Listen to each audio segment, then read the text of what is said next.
We now have a couple looks at Terrence Shannon in an NBA uniform, NBA Summer League uniform to be specific, but he looks good.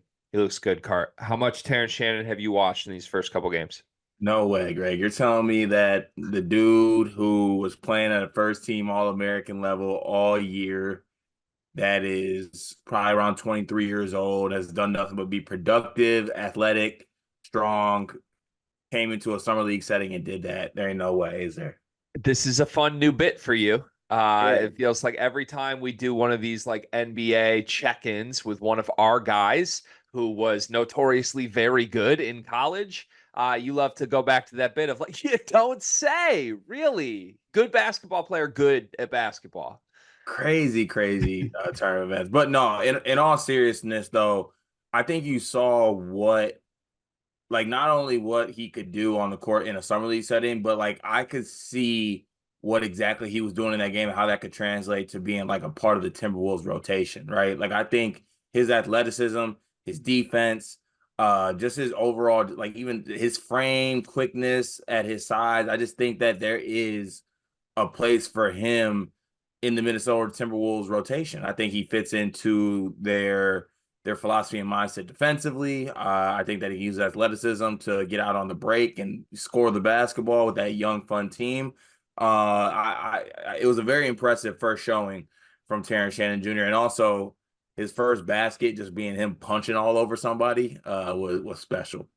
He looks very good. We knew he was a good basketball player, but he also just like he looks the part of like an NBA starter right now, which also is not a surprise because physically he's been that.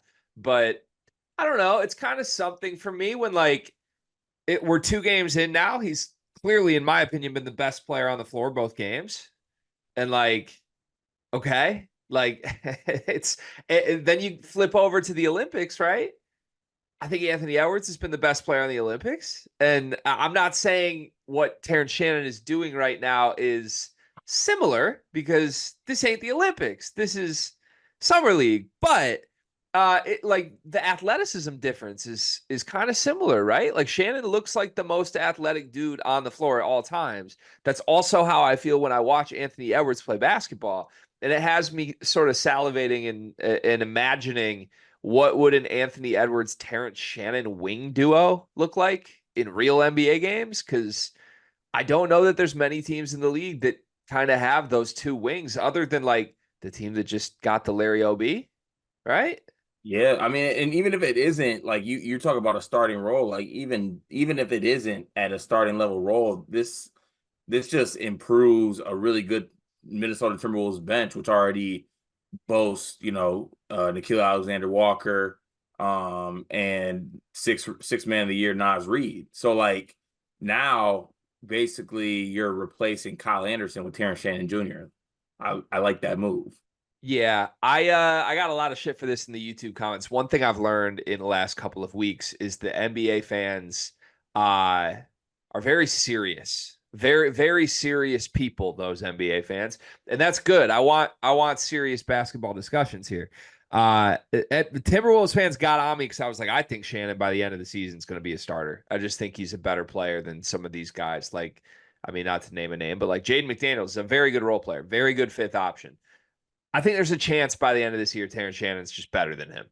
And maybe it happens, maybe it doesn't. I feel stronger that I might be right about that through 2 games. In game two, he had 19 points, 4 rebounds, 2 assists, 2 steals, 3 blocks. He did have 5 fouls. Maybe the most important part of Shannon's game two for me was that he only attempted 1 3. He was 0 for 1 from three. And like I remember in the pre-draft, we were talking like, what does Terrence Shannon look like in the NBA? How's it different from college? He shot a lot of threes in college, but I really sort of felt like, maybe a lot of his transition stuff, the downhill stuff won't be there the way it was in college.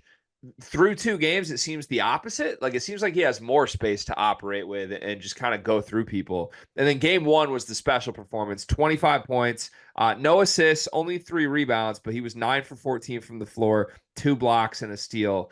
He's making his presence felt defensively too, not just the scoring.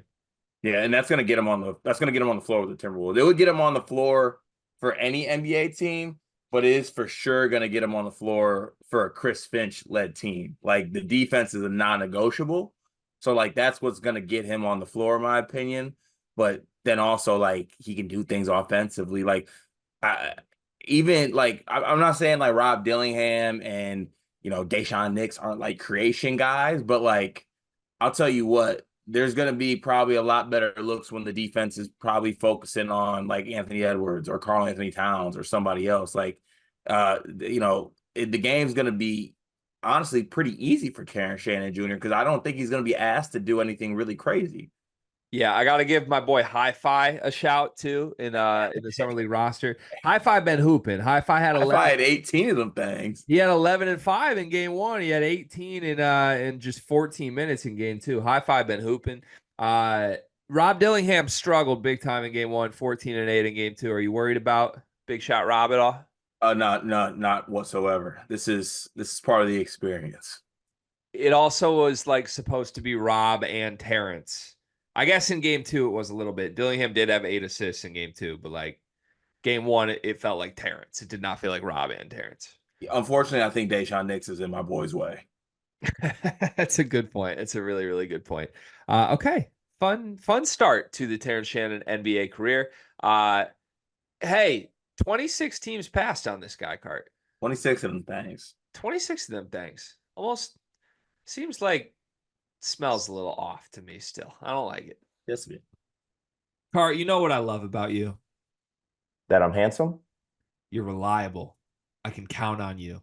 Honestly, you remind me of Aaron Henry a little bit. Remember when their back was against the wall, nothing was going right, and man just showed up every day. He didn't make excuses. There were no problems. There were just solutions. Sounds like me. That's you. And it also reminds me of Duncan Mechanical Solutions, because if you're looking for quality furnace repair, look no further than the heating and air experts that you can trust. Comfort and quality are their standard. They're an HVAC company that serves Northeast Indiana and Southern Michigan, whether it's heating and air conditioning, plumbing, kitchen and bath remodeling, or emergency services when you need them most. Duncan Mechanical Solutions has reliable service that you can count on. Cart, remember when your basement almost exploded? I remember when my basement almost exploded. I remember when my furnace itself was acting funny. I remember when my AC was acting funny. I wish I had Duncan in my back pocket. I wouldn't have to worry about it.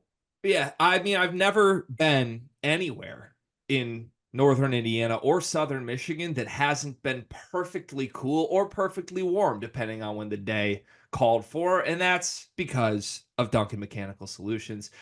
They are the presenting sponsor for the month of July. Shout out to Duncan Mechanical Solutions. Go to duncanmechanicalsolutions.com to learn more.